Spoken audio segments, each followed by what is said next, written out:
Let me give you a warm welcome in today's lesson. This is a lesson where I'm going to continue where we stopped from yesterday, where we are going to be learning conjunctions. So the conjunction that we are on right now, it is either or. It is 17th. This conjunction, either or, it is categorized in correlative conjunctions.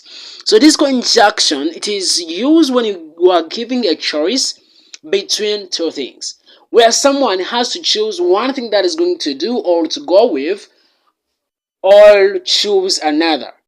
So this is where you can say, for example, you can either stay or leave. So this person has to choose to stay or go. So he has only two choices. So he will choose between these things.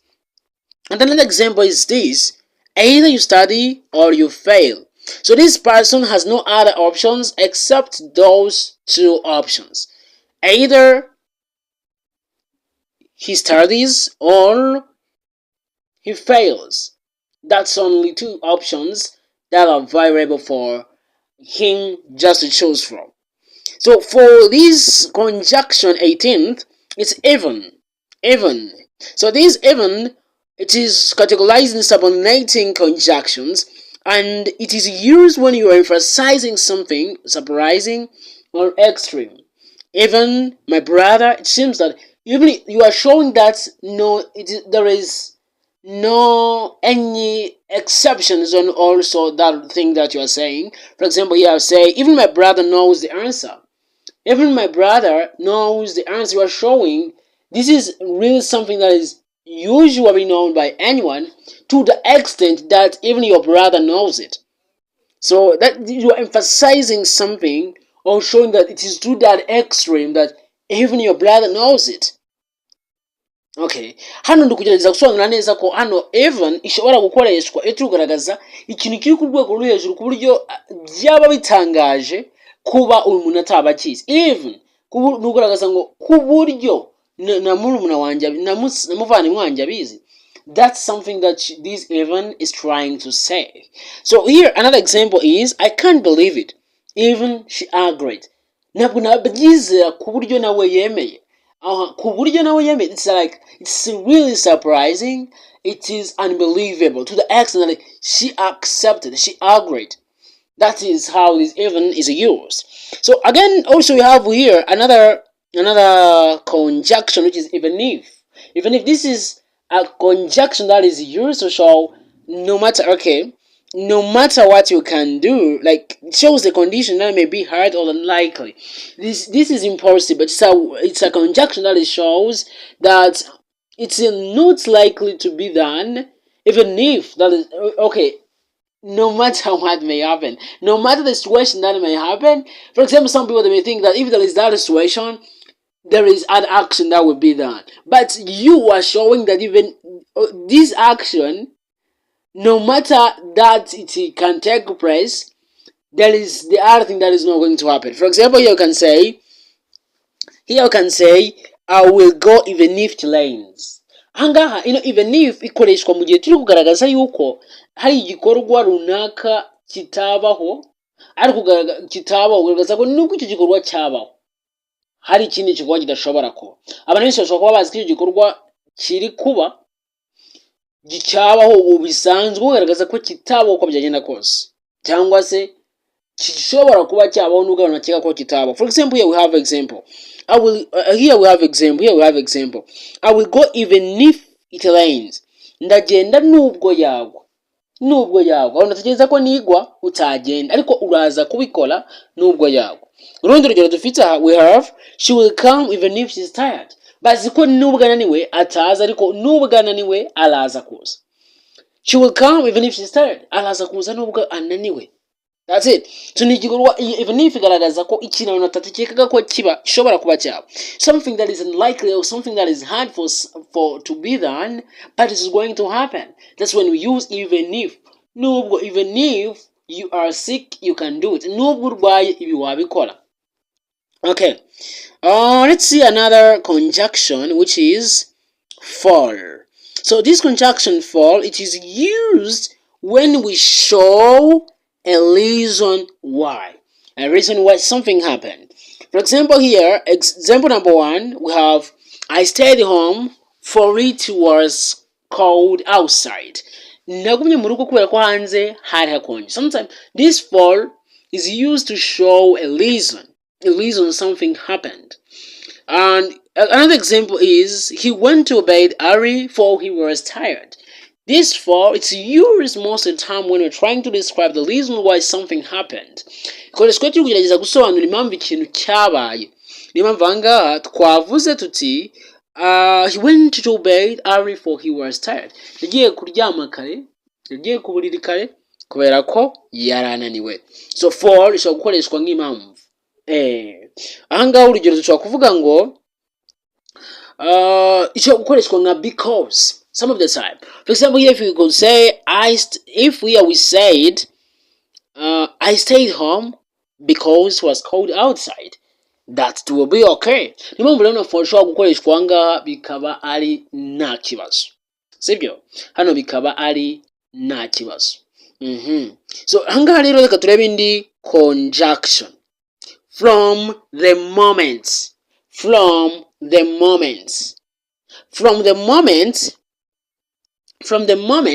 ikoreshwa turi kugaragaza kuva igihe.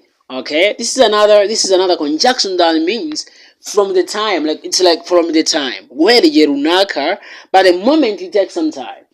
The moment bishobora gutwara igihe runaka, umwanya runaka. So this one shows something starts, something when shows when something starts. Iyi ngiyi igaragaza igihe ikintu kizatangira. Hari igihe uba ugiye kugaragaza ko ikintu kizatangira. Here we have example. From the moment he arrived, kuva igihe yahagereye, the party started. Ikirori cyahise gitangira.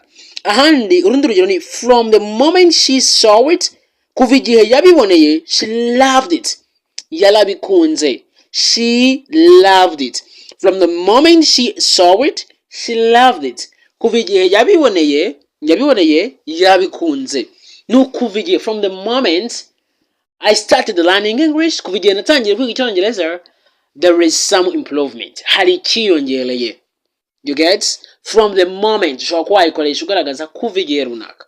Ubundi iyi ni conjunction dufite ni following igaragaza yoyo inkurikirane cyangwa se ugukurikirana kw'ibintu runaka after something, nyuma y'ikintu runaka, igaragaza nyine ikintu cyaje ryari. Okay, hano dufite urugero. Following the speech we heard discussion. Okay, ni ukuvuga ngo nyuma ya speech twagize ibiganiro. Following the discussion, dukurikiye speech, ubwo ni ukuvuga ngo nyuma ya speech, nugaragaza ikintu cyakurikiye iyo speech. Nyuma ya speech twagize ikiganiro. Urugero rwa kabiri, following the instructions, dukurikiye instructions. Following the instructions, he completed the task. Nyuma yo gukurikira amabwiriza no kumva yabashije kurangiza inshingano yari afite cyangwa se umukoro yari yahawe. Is that understandable? So following the instructions, he completed the task. Yarangije umukoro yari afite. That's how it is used. So another conjunction we have here, it's given that. Given that iyi ngiyi ikoreshwa iyo turi kugaragaza impamvu. Given that I was sick, I didn't attend the event. Bigendeye ko nari ndwaye ntabwo nitabiriye ikirori. Given that ikoreshwa tugaragaza impamvu. For example, here we have given that it's raining, we should stay inside. Okay, bigendeye kubwira kugwa, kubera kiri kugwa, tugendeye like it's a reason why you have to do something. Given that it's raining, we have to stay inside. Okay, urugero rwa kabiri, given that he's new, let's help him. Kubera ko ari mushya, because he is new, let's help him. Ni nkuko twakoresha because. So given that, it is used most of the time when we're trying to describe the reason why something has to be done. Why something has to be done. Another conjunction that we have a conjunction which is granted that. So this granted that, which is 24th, this granted that it shows a condition or admits something. It gives a permission, like it gives a condition. If this happens, it's like giving a permission for something to happen. Granted that, okay, for example, you have granted that he tried, he still failed. Granted that he tried, he still failed. Granted that it's expensive, it's worth buying. Okay. Granted that this, okay, it's like shows the condition that something has to be there. It admits something. Okay, twemeje ko yakoze ibi nukomeza nubwo byagenze uku cyangwa yakoze ibi ariko yaratsinzwe. Hanga turi kuvuga ngo okay, nuko kwemeza ikintu ari kugaragaza okay, ikintu wakemeje. Okay, nubwo bihenze, like, let me just say that way, but I couldn't agree bashatse kuvuga mu cyongereza kuko hari ibintu dushobora kuvuga mu cyongereza ariko when we are going to put in Kinyarwanda it's so hard to explain, but in English you can understand them, but when you are trying to translate them in Kinyarwanda it's so hard for you to truly understand it. So here we say granted that it's expensive, it's worth buying. Nubwo byaba bihenze cyangwa se ndabyemera ko bihenze ariko bikwiriye kubigura. Okay, birakwiriye nyine igiciro cyabyo bikwiriye ko umuntu yabigura. Granted that he tried, yego ndabyemera ko yagerageje, yarakoze, but he failed. Nukwemera ko ibintu nyine byabaye, ukerekana condition condition yari nuko yagerageje ariko nyine there is something happened. Granted that ukemera ikintu runaka. Granted that he's playing football, he doesn't know to play well. Ndabyemera ko ari gukina umupira ariko ntabwo azi gukina neza. It's like accepting something, admitting something, a condition, but you show that there is something that may happen. I don't know if you understand it, but that's how it is. Nizere yuko mugenda muyumva uko ikoreshwa neza. Nukwemera ikintu cyangwa se ugaragaza condition ihari n'ubundi nubwo ihari ukaba wakora ikintu ukabanza kwemera iyo condition ikihari. So another conjunction we have is if. If it is used most of the time, and this if it shows a condition. Only if, neither, like it shows when exactly the thing can happen. Like there is a condition, something can happen. Condition, something can happen. Here we have example. I will help you if you ask. This is example number 1. I will help you if you ask, but if you don't ask, I will not help you. So this is to show that this is going to happen only if that's when this person asks. It shows a condition that some action is going to be taken, or a certain thing is going to be a certain thing is going to be done. Like this is a conjunction that is used to show exactly when the thing is going to be done. What does it needed for the thing to be done? If you tell me what you need, I will give it to you. So if this person, when he doesn't tell me what he wants, I'm not going to give this person what he wants. If you tell me what you want, I'm going to give it to you.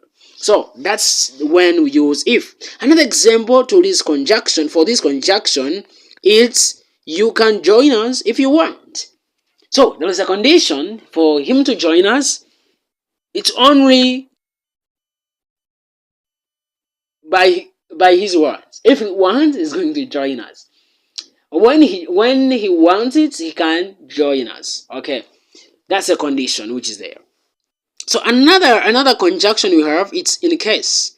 In case also it is going to be used when we're trying to show something to be ready for, just in case. Mugihe abaye hiki mugihe runaka.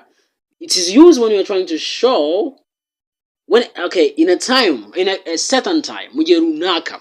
For example, we have an example. Take an umbrella in case rains. Mugihe imvura iguye fata umutaka. I wrote a note in case she forgot. Namwandikiye note cyangwa se ikimwibutsa mugihe abyibagiwe.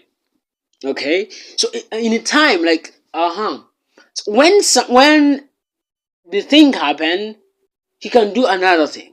So tukuvuga icyo gikorwa runaka kibaye ashobora gukora ibindi bintu. That will the time we use in case mugihe runaka. you can do something. For example, I wrote a note in case you forgot. Mujabyibagiwe namwandikiye notes. Ko yabyifashisha mu gihe abyibagiwe. You can call me in case you don't feel well. Ushobora kumpamagara mu gihe utiyumva neza, igihe utiyumvise neza. Okay. Iyindi dufite hano conjunction is in order that. In order that. In order that, this is a conjunction that is used to show purpose. It's like so that. So that. Kugira ngo. So here we have speak slowly in order that everyone understands. Vuga gahoro kugira ngo buri wese yumve. In order that, cyangwa se bavuga ngo speak slowly so that everyone understands. In order that shona gukoreshwa nka so that kugira ngo. In order that we will be present. Kugira ngo tuze kuba duhari. Invite us in order that we will be present. Kugira ngo tuze kuba duhari. So that we will be present. Kugira ngo tuze kuba duhari. In order that ikoreshwa nka so that. Okay.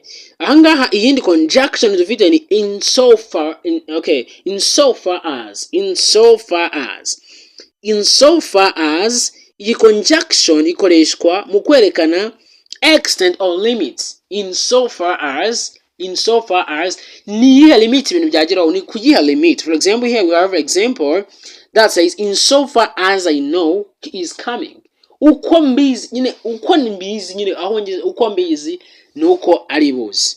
Ntabwo nuvuga ngo nyuma y'ibyuzi nta kindi icyuzi we nuko uzi ko ari buze, even it's out of your limit. You don't know niba hari izindi mpamvu zatuma ataza. What you know is that he is coming. Okay, another example, it's in so far as it affects you, be careful. In so far as it affects you, okay, ku rwego bishobora kukwafectingaho witonde. In so far as it affects you, be careful. In so far as it affects you, be careful. Kugira ku rwego bishobora kukwafectingaho, like ni kugaragaza ko okay, bigendeye ku rwego bishobora kuba byakwafectinga, bishobora kukugiraho ingaruka, witonde. In so far as it affects you, be careful.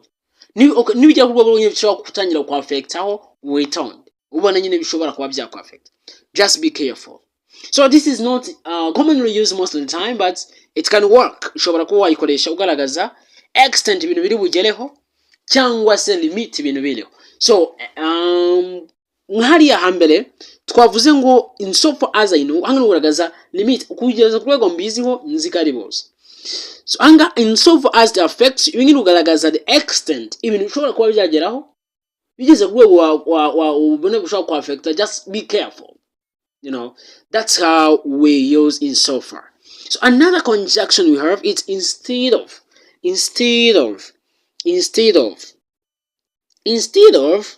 Ino conjunction ikoreshwa mu gihe turi kugaragaza replacement. Aho kugira ngo later than. Aho kugira ngo. Then for example here we have instead of walking we took a taxi. Aho kugira ngo tugende n'amaguru twafashe taxi. Cyangwa se mu cyimbo shano kuyikoresha ngo mu cyimbo cyo kugenda n'amaguru twagiye na taxi. Instead of working we took a taxi. Another example is here. Instead of crying mu cyimbo cyo kurira, try to solve the problem. Gerageza ukemura ikibazo. Aho kurira gerageza ukemura ikibazo. Rather than crying, aho kurira, try to solve the problem. Or rather than walking, we took a taxi. Aho kugira ngo tugende n'amaguru twafashe taxi. Igaragaza mu cyimbo cyangwa se aho ugaragaza ko icyo ngicyo gishobora gusimbuzwa ikindi kiza cyangwa se cyane mahitamo runaka umuntu ashobora kuba yafata. So another conjunction we have here, it's it being that. This conjunction, it being that, it's a dative conjunction. This conjunction, it gives a reason or explanation. It being that ikoreshwa mu gihe turi kugaragaza reason cyangwa se explanation, igisobanuro. For example, I can say it being that you are late. Okay, bigendeye kuko wakerewe. It being that you are late, we will start without you. kuri kuko akererewe, we will start without turatangira tutagutegereje. Given the reason explanation, bigendeye kuri ibisobanuro. Okay, it being that you are not present, we will give those to others. Ibi turaza kubiha abandi bigendeye yuko udahari, ibyo turaza kubiha abandi. So another example is it being that the meeting is cancelled, you can leave. Bigendeye kuko inama yasubitswe wagenda. So it gives a reason. So for the reason that the meeting is not being done, please, you can leave if you want. So ni igisobanuro cy'impamvu ikintu gikorwa runaka gishobora kuba cyabaho. It being that. I hope you understand this really, really well. So let us keep going with the conjunction that is the next. It is just as, so, just as, so. So let's see how it is used. So just as, so, it is used to show comparison between two things. Just as I did this, so I will. So let's see here. Just as you prepare, so I will act. Uko witegura nanjye niko ndibuze kuba ndi acting ndi gukora. So mu gihe gikorwa kimwe kiri gukorwa ushobora gukora ibintu. So ukoreshwa iyi ngiyi muri comparison between two things. Wowe ushobora kwitegura nanjye nkaba na acting. Ego. Nugaragaza ko okay, kimwe mu gihe kimwe gishobora kuba kiri gukorwa mu gihe kimwe cyakorwa, ikindi kintu nacyo gishobora kuba cyakorwa. There is a comparison between two things. Another thing here, it's just as he tries hard, so will I. Niba ashobora kugerageza nanjye nabikora. Just as you prepare, nkuko witegura nanjye nako acting. So just as he tries hard, so I will I. Hanga iri kugaragaza ko nawe ashobora kuba yabikora niba nawe ashobora kubikora. Nkuko abikora nanjye nabikora. Nkuko yitegura I will act, nzabikora. Okay, I hope you understand it. Just as it lies, so I will lie. Nanjye nzabikora. Just as I prepare this, I will do it. Nkuko nategura ibi ngibi n'ubundi nzabikora. Nugaza ko just because something is happening, just as something is being done, so you will do other thing. Nugaza hagati y'ibyo bikorwa bibiri, kimwe kuba ko giri gukunda ikindi nacyo kizakunda. Ikindi nacyo kizakunda. Ego. Ahangaha dufite lest. Lest ni yindi conjunction nayo ikoreshwa mu kugaragaza attention cyangwa se okay, icyitonderwa. So that not kugira ngo utagira ibyo ukora. For example, we have urugero, dufite urugero, speak softly lest you wake the baby. Vuga gahoro kugira ngo udakangura umwana. Bidatuma ukangura umwana. So that not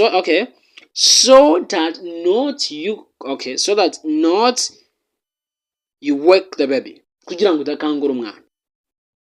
So that you wake the baby.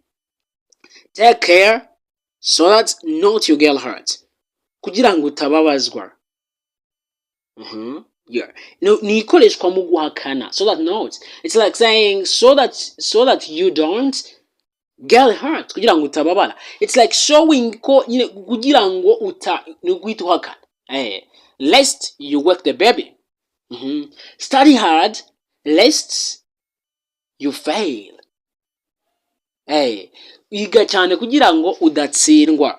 So those are the conjunctions that we had to study today. Nizere ko mwazikunze izi conjunctions kandi mwamenye kuzikoresha.